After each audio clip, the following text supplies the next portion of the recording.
श्री सुदामा जी सुशीला जी के कहने पर बड़े प्रेम से उन्होंने सजा दिया, समझा दिया, ये कर लेना, चले हैं अपने गोविंद से मिलने। अपने गोविंद से मिलने की इस परम पवित्र यात्रा में उनका सुमिरन किए जा रहे हैं, सुमिरन किए जा रहे हैं, सुमिरन किए जा रहे हैं। रात्रि एक जगह विश्राम है, भगवान ने उसी विश्राम में से उनको उठा के द्वारिका रख दिया। भोर हुई, द्वारिका नगरी के वैभव और उसके बड़े बड़े विशाल दरवाजों को देखा, प्रसन्न हो गए। लगता है ये द्वारका जैसी नगरी, जैसा सुना था वैसी है। इतने में द्वारपालों से भेंट हुई और उन्होंने बताया ये द्वारका नगरी ही है, यहाँ द्वारकाधीश श्री कृष्ण विराजते हैं। तब श्री सुदामा जी ने कहा, भैया वो तो मेरे मित्र हैं, क्या तुम उन्हें ये संदेश दे सकते हो? प्रेम से भर गए द्वारपाल। कुछ दौड़े भगवान को बताने के लिए, कुछ उनको सहारा देते हुए आगे ला रहे हैं।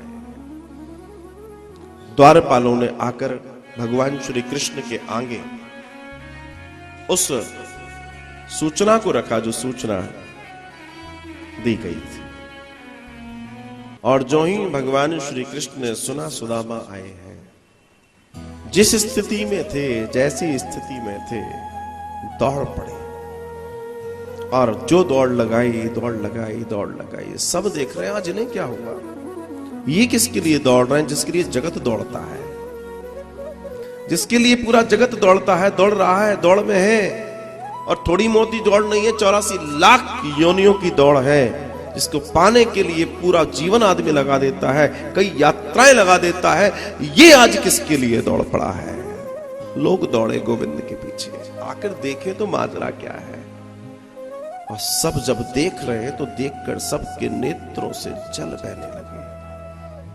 क्या देख रहे हैं कि श्री कृष्ण दौड़े दौड़े गए और एक फटे से कपड़े पहने हुए, एक दुर्बल से शरीर को लिए हुए, एक सूर्य की तरह चमकते हुए चेहरे की ओर, जो अनंत तेज से भरा है, उस तेजोमयी शरीर को भगवान श्री कृष्ण ऐसे पकड़ लेते हैं, गले से लगा लेते हैं। प्रिय भक्त वत्सल भगवान की। और आज भगवान से सुदामा जी का मिलन हुआ है।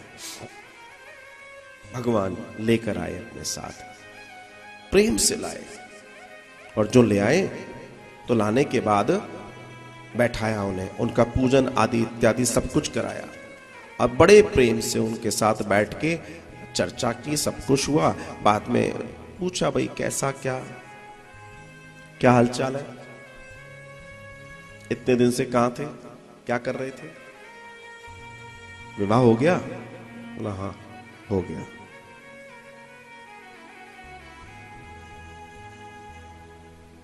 अभी बाहर लंबा प्रोग्राम चला है, षडोपचार पूजन 16,108, सब कलश लेके खड़ी और थाली लेके खड़ी है।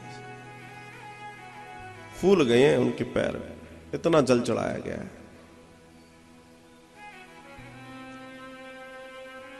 अब निजता की बात है। अब कृष्ण और सुदामा की निजता आरंभ होती है। सुनाओ सुनाओ जी सुनाओ। सुदामा कृष्ण को देखें, कृष्ण सुदामा को देखें। सुदामा तेरी बाट में कब से जो रहा हूं, कब से, तुझे नहीं पता, तुझे नहीं पता, लेकिन तेरे लिए मैं कितना याद करता हूं, मैं तुझे क्या बताऊं। भगवान आनंद, आज आनंद से भरे। देखो कितनी सुंदर घटना है जीवन की, इससे सुंदर क्या घटना हो सकती है कि आज भगवान अपने भक्त का इंतजार कर रहे थे।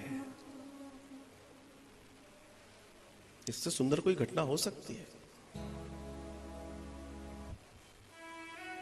कभी तो गोविंद आएंगे ना, कभी तो वो हम पे कृपा करेंगे ना। लेकिन बात यह है जनाब कि उस कभी की तैयारी क्या है आपकी? What is the preparation? Preparation, तैयारी। गोविंद गोविंद करते हो, अच्छी बात है, तैयारी क्या है? कभी इस बात पे विचार किया तैयारी क्या है? ठीक है, अच्छी बात है, आप खूब खूब भक्ति खूब है, अच्छी बात है, होनी चाहिए। तैयारी क्या है? विचार करना, घबराहट होने लगेगी। ओ, तैयारी तो की नहीं। तैयारी कीजिए साहब, तैयारी कीजिए। आप हर चीज की तैयारी कर रहे हैं, या आने के लिए भी आप तैयार होते हैं ना? सुबह से लेकर रात तक आप दसियों बार तैयार होते हैं अलग अलग कामों के लिए। क्या आप गोविंद से मिलने के लिए तैयारी कर रहे हैं? बात यह है, और यही बात जानने और समझने की है।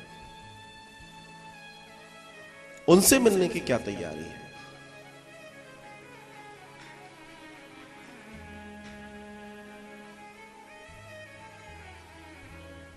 ये विचार अपने दिमाग में रखना, हृदय में रखना। अपने आप से पूछिएगा इस बात को जरूर। बात तो उन्होंने कही थी कि तैयारी क्या है, तो वास्तव में पूछो अपने आप से, क्या तैयारी है?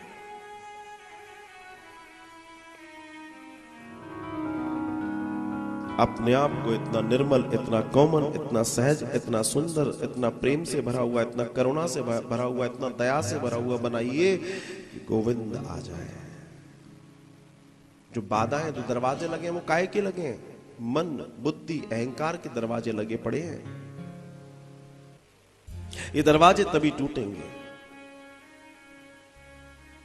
जब उसके आने के इंतजार की स्थिति प्रगाढ़ होगी और हम उससे प्रेम करने लगेंगे, आनंद करने लगेंगे, जीवन सुखमय हो जाएगा।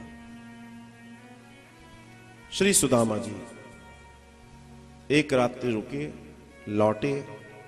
भगवान ने उन्हें त्रिलोकी का सुख और वैभव देकर विदा किया। पता कब पड़ा? जब वहां पहुंच गए तब पता पड़ा। क्या दिया था? 4 मुट्ठी चावल। अब भगवान ने क्या दिया? स्वर्ण नगरी, सोने की नगरी। क्या देते हैं हम भगवान को? बस जिस दिन ये समझ में आ जाए, तुम कुछ छोड़ना आप सीख जाओगे तो बहुत कुछ पाना सीख जाओगे। हम कुछ छोड़ना नहीं चाहते, इसलिए बहुत कुछ पाते नहीं है। इस प्रक्रिया को समझना बहुत आवश्यक है।